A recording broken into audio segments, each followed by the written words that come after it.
Everyone, কেমন আছো তোমরা সবাই? সেউতি স্টোরিজের একটা নতুন ব্লগে তোমাদের জানাই স্বাগত আর অনেক অনেক ভালোবাসা। আজ হলো আমাদের বার্সেলোনাতে তৃতীয় দিন, কারণ আমরা রবিবার দিন রাত্রিবেলাতেই এসেছিলাম, মানে ওই 8টা নাগাদ ধরো আমরা পৌঁছেছিলাম হোটেলে। আর তারপরে সেখান থেকে দেখতে গেলে টেকনিক্যালি আজকে তো মঙ্গলবার, আজকে তৃতীয় দিন।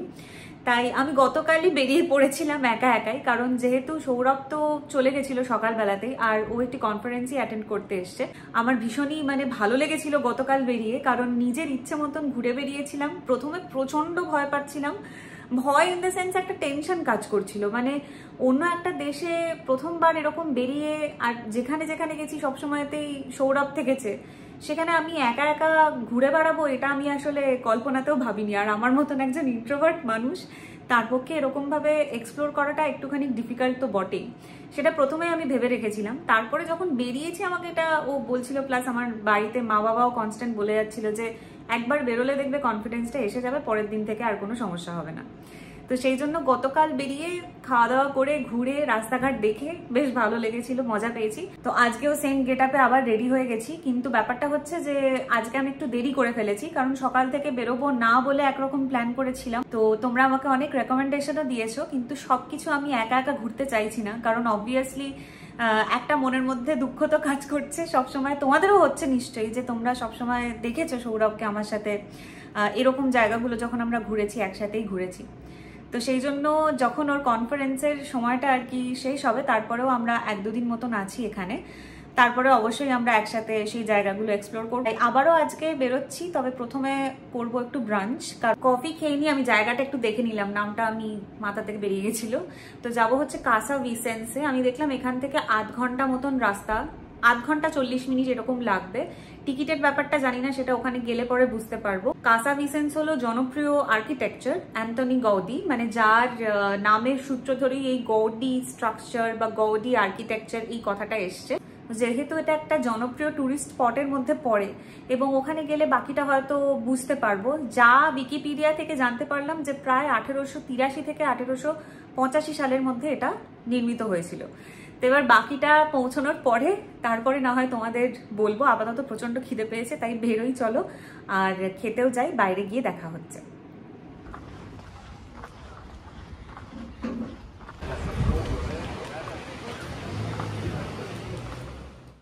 যে ক্যাফেটায় আসবো বলে ঠিক করছিলাম সেটাই অলমোস্ট পৌঁছেই গেছি, আর এর নাম হলো সান্তা গ্লোরিয়া, ওই যে উল্টো দিকের ফুটপাতে।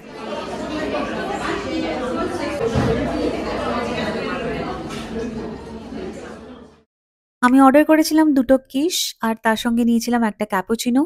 যতই স্মাজ প্রুফ লিপস্টিক পরি না কেন, তার সত্ত্বেও কিন্তু কাপের গায়ে এরকম বিশ্রীভাবে লেগে থাকবে, প্লিজ ইগনোর দ্যাট। আর তার সঙ্গে এই যে 2টো কিশ দেখতে পাচ্ছ, আমি ওনাকে বুঝিয়েছিলাম যিনি সার্ভ করছিলেন যে একটা প্লেটের মধ্যেই দিতে, কিন্তু সম্ভবত উনি আমার ইনস্ট্রাকশনটা বুঝতে পারেননি, তাই 2টো আলাদা আলাদা প্লেটে দিয়েছেন।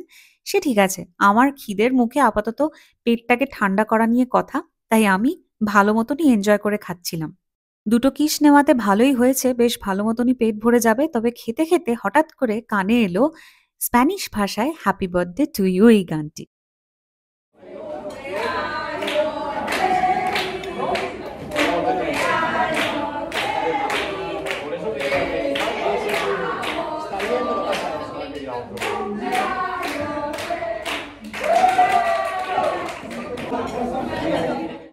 তো আমার খাওয়া দাওয়া কমপ্লিট হয়ে গেছে, আর এখন আমি চলেছি হচ্ছে কাসা ভিসেন্সের উদ্দেশ্যে।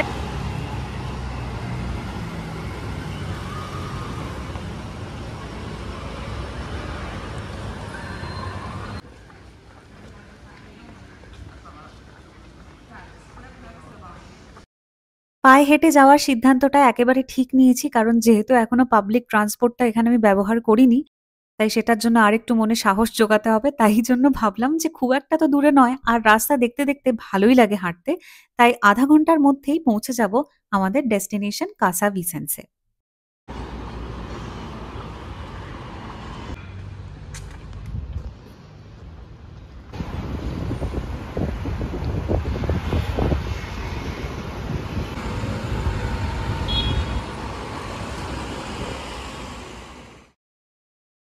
অবশেষে পৌঁছে গেলাম আমাদের ডেস্টিনেশন কাসা ভিসেন্সে। আমি তো প্রথম দেখাতেই একেবারে মুগ্ধ হয়ে তাকিয়েছিলাম বেশ কিছুক্ষণ। আর তারপরে দেখলাম যে আমার মতন প্রচুর টুরিস্ট ওখানে ভিড় করেছেন এবং তারা উল্টো দিকের ফুটপাতে দাঁড়িয়ে কেবলমাত্র ছবিই তুলে যাচ্ছেন। ভেতরে যাওয়ার কথা যেন মাথাতেই আসছে না। বাড়িটা এতই সুন্দর দেখতে। দাঁড়াও, বাইরে থেকে আমি যা দেখছি সেটাও এবার তোমাদের একটু দেখিয়ে দিই।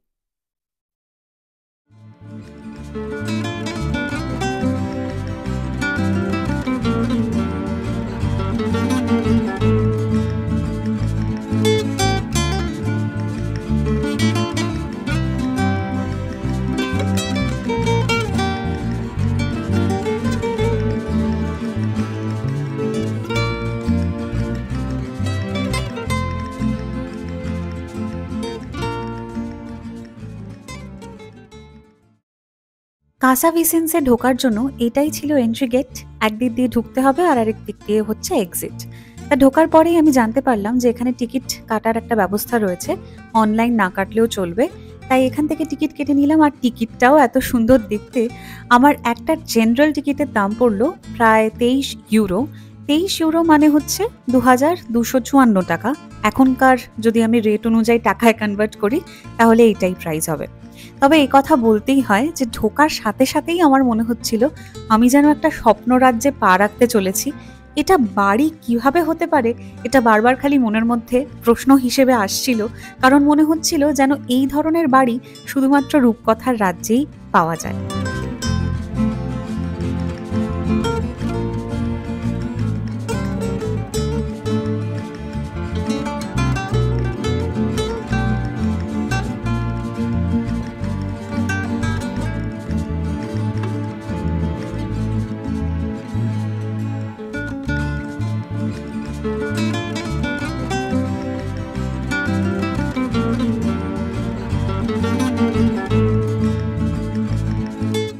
এই কাসা ভিসেন্স হলো অ্যান্টনি গাউদির প্রথম দিকের অন্যতম বড় কাজ।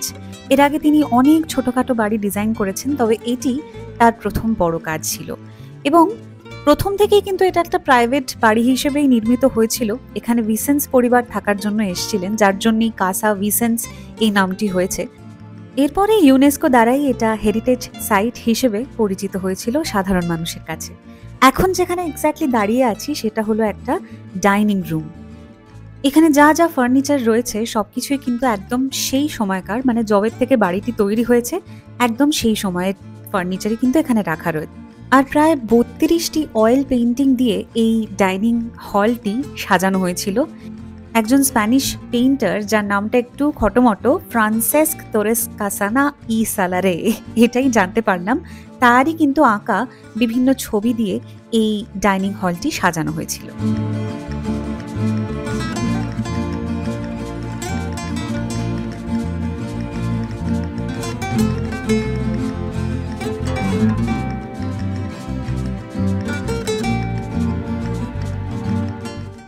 অ্যান্টনি গাউদি যখন এই বাড়িটি ডিজাইন করার আগে এখানে মেজারমেন্ট নিতে এসেছিলেন, তখন অনেক সুন্দর সুন্দর রঙের ফুল দেখেছিলেন, বিশেষ করে হলুদ রঙের ফুল।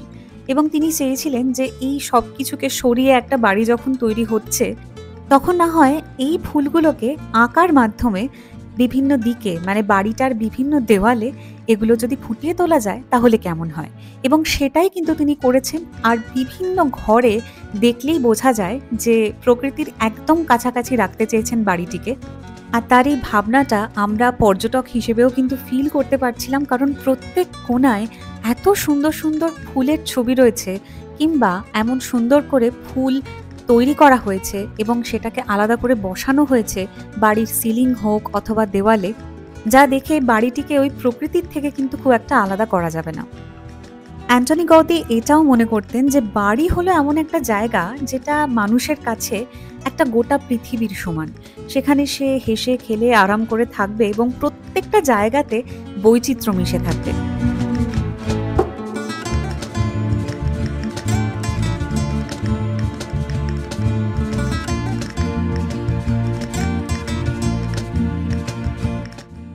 বাড়ির যখন এত কিছু দেখে ফেললাম, তখন একটা টয়লেটের সাইডও রয়েছে, সেটাও দেখতে এলাম। গোটা বাড়ি যখন এত সুন্দর করে ডিজাইন করা হয়েছে তখন এটাই বা বাদ যাবে কেন? এটাকেও এমনভাবে সাজানো হয়েছে যে কোথাও কিন্তু মনে হবে না যে একদম সাধারণভাবে একটা টয়লেট বানিয়ে দিয়েছিলেন উনি। সত্যিই খুব সুন্দর করে ডিজাইন করেছিলেন ভেতরটাও।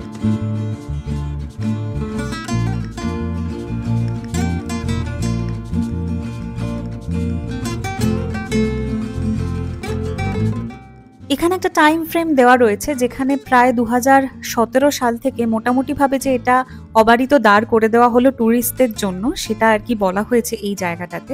আর এখানে দেখতে পেলাম যে বাড়িটার একটা মিনিয়েচার স্কাল্পচার করে রাখা রয়েছে এবং সেটা দেখতে সত্যিই খুব ভালো লাগে। যে কোনো জিনিসেরই যখন এরকম মডেল ছোট আকারের দেখতে পাওয়া যায় সেটা কিন্তু সত্যিই খুব ইন্টারেস্টিং লাগে।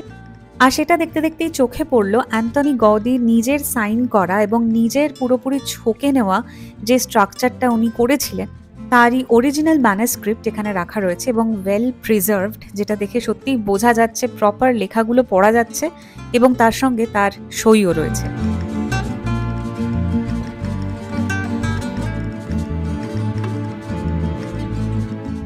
এইটা বেশ আরও একটা ইন্টারেস্টিং জিনিস। এটা হলো একটা বেসিক্যালি স্টোভ, যেটা এই যে দেখো ওপরে কয়লা রাখার জন্য জায়গাও রয়েছে এবং এটা মূলত তামা, কাঠ আর এটা ছাড়াও অন্যান্য কিছু ধাতু দিয়ে তৈরি করা হয়েছিল। এটা দেখতে এতটাই সুন্দর যে স্টোভ হিসেবে এটাকে আর কিভাবে মানুষ ব্যবহার করবে, কারণ এটা তো দেখে মনেই হচ্ছে যে শুধুমাত্র সাজিয়ে রাখার জন্য একেবারে আইডিয়াল। আর যে যে টাইলসগুলো এখানে ব্যবহার করা হয়েছে তারও কিন্তু একটা ছোট্ট করে নিদর্শন রাখা রয়েছে। বিশেষ করে এই দুটো টাইলসের ব্যবহার আমি সব থেকে বেশি দেখেছি। এটা ছাড়াও এই যে একদম ফ্ল্যাট সলিড কালারেরও রয়েছে, আর একদম শেষে যে দুটো দেখলাম সেটা একেবারে সিলিংয়ে কিন্তু দেখতে পাওয়া যাচ্ছিল। তো সব মিলিয়ে সত্যিই একটা অনবদ্য কাজ এক কথায় বলতে গেলে। অবশেষে চলে গেলাম একদম ওপর তলায়, মানে ছাদে।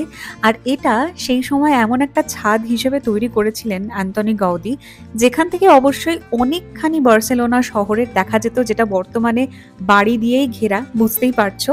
এবং তার পাশে আরও একটা জিনিস লক্ষণীয়, সেটা হলো যে এই যে দেখো সামনে অনেক কটা জায়গাতে এরকম স্তম্ভ দেখতে পাওয়া যাচ্ছে, যেটা কিন্তু অবশ্যই ইসলামিক ট্র্যাডিশন থেকে এসছে। এবং সেই ডোমটাকে এমনভাবে তৈরি করা হয়েছে যেখানে মানুষ সহজেই নিজের মতন করে একটা সময় কাটাতে পারে, সবকিছু থেকে পালিয়ে যেতে পারে। মানে এসকেপিজমের একদম আলটিমেট পর্যায়ে পৌঁছলে মানুষ যেটা করতে পারে, ওখানে বসে নিজের একটা জগৎ বানিয়ে নিতে পারে।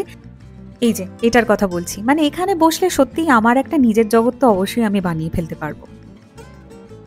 আর পুরো বাড়িটা ঘুরে নেওয়ার পরে একদম নিচে চলে এলাম হচ্ছে সুভেনিয়ার শপে, যেখানে অবশ্যই খুব সুন্দর সুন্দর জিনিস রয়েছে।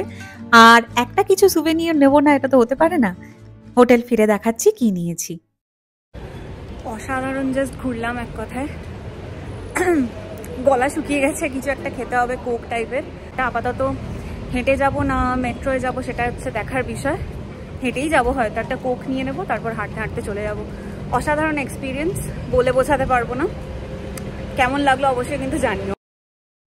প্রায় অনেকক্ষণ হাঁটাহাঁটি করেছি, তাই এইটা মানে এই ক্যানটা খোলার পর প্রথম যখন একটা সিপ নিলাম মনে হচ্ছে যেন আমি স্বর্গ খুঁজে পেলাম। সত্যি খুব আরাম করে খেলাম এটা, আর তারপরে ফাইনালি হোটেল পৌঁছলাম। ওলা এখন এখানকার টাইম অনুযায়ী বাজে হচ্ছে প্রায় 5টা, বিকেল 5টা। পুরো যাতায়াত মিলে 1 ঘন্টা 10 মিনিট মতন পড়লো হাঁটা ডিস্টেন্সে। তো এটা কিছুই না, মানে এরকম কমফোর্টেবল জুতো পরে মাইলের পর মাইল হাঁটা যায়। আমি হাঁটতে পারবো কিনা সেটা জানি না, আমি তো 1 ঘন্টা হেঁটেই পুরো হাঁপিয়ে গেলাম। কিন্তু ভালো লাগলো অবশ্যই। 1 ঘন্টা যাতায়াত করে যেটা দেখতে পেলাম সেটা সত্যি অসাধারণ, মানে মনটা একেবারে তাজা হয়ে গেল ওরকম একটা জিনিস দেখে। তবে এর পাশাপাশি সৌরভকে প্রচণ্ড মিস করছিলাম, কারণ অবশ্যই হ্যাঁ একা দেখাটা, কোনো জিনিস নতুন জায়গা এক্সপ্লোর করা একা একা করা খুবই আনন্দদায়ক, ঠিক আছে, কিন্তু যার সাথে এসেছি তাকেই পাচ্ছি না সঙ্গে, এটা একটা মন খারাপের বিষয় তো বটেই। তার পাশাপাশি এটাও ঠিক যে আমি আর সৌরভ আমরা দুজন যখন বেরোই আমরা নিজেদের ভাষায় কথা বলে প্রচুর মজা করতে করতে যাই। মানে জিনিসপত্র দেখা তো এক জিনিস, কোনো ঐতিহাসিক জায়গায় গেলেও সেখানেও আমরা নিজেদের মধ্যে মজা করতে ছাড়ি না বাংলা ভাষাতে, যেটা খুবই ভালো লাগে। কারণ এমন একটা দেশে এসে যেখানে সবাই যে যার নিজের ভাষা বলছে, সেখানে আমরাও আমাদের ভাষায় গল্প করি, মজা করি, ঠাট্টা করি, ইয়ার্কি মারি। তো এই জিনিসগুলো আজকে আমি মিস করছিলাম এবং গতকালও খুব মিস করেছি, যার জন্য আজকে সকাল থেকে ইচ্ছেও করছিল না যেতে। আর করা যাবে, মানে আমি একাই বেরিয়ে হাঁটলাম, কিন্তু এটা দেখাটা মানে একটা ওয়ার্থ ইট, মানে যে জিনিসটা দেখে এলাম। আর যেটা কিনেছি, একটা ফ্রিজ ম্যাগনেট কিনেছি, কারণ আমার তো একটু যে কোনো জায়গাতেই, আমি দেশের মধ্যেও যে কোনো জায়গায় গেলে আমার একটু ফ্রিজ ম্যাগনেট কালেক্ট করতে ভালো লাগে। তো যেটা কিনেছি সেটা একবার তোমাদের দেখিয়ে দিই। তো যে ফ্রিজ ম্যাগনেটটা কিনেছি সেটা হলো এইটা। তো এইটাই হচ্ছে কাসা ভিসেন্সের একটা মিনিয়েচার বলতে পারো, মিনিয়েচার লুক, যেটা সামনে থেকে এরকম দেখতে লাগে। তো এখানে লেখাও আছে বার্সেলোনা। এটা হচ্ছে উডেন ফ্রিজ ম্যাগনেট, তো বেশ ভালো লেগেছে আমার, আর সেই জন্য ভাবলাম এটা একটা নেওয়া যেতে পারে। এটা 4 ইউরো মতন পড়েছে এই জিনিসটা। আর কি, আর প্রচন্ড ক্লান্ত, আপাতত একটু জিরিয়ে নিতে হবে, কারণ একটু পরে আবার সৌরভ এসে বলবে কফি খেতে যাব। তো আপাতত একটুখানি রেস্ট নিয়ে নিই। কিন্তু ব্লগটা আজকে এখানেই শেষ করছি, নয়তো বিশাল বড় হয়ে যাবে। তাই কেমন লাগলো অবশ্যই কিন্তু কমেন্ট করে জানিও, যদি ভালো লাগে তাহলে একটা লাইক করে দিও। আর খুব শীঘ্রই দেখা হচ্ছে আরও একটা বার্সেলোনার এক্সাইটিং ব্লগে, আশা করছি যে সেটা এক্সাইটিংই হবে। আপাতত এখানেই শেষ করছি। তোমরা সবাই খুব ভালো থেকো, সুস্থ থেকো আর সাবধানে থেকো। আর আজকের মতন জানাই বাই।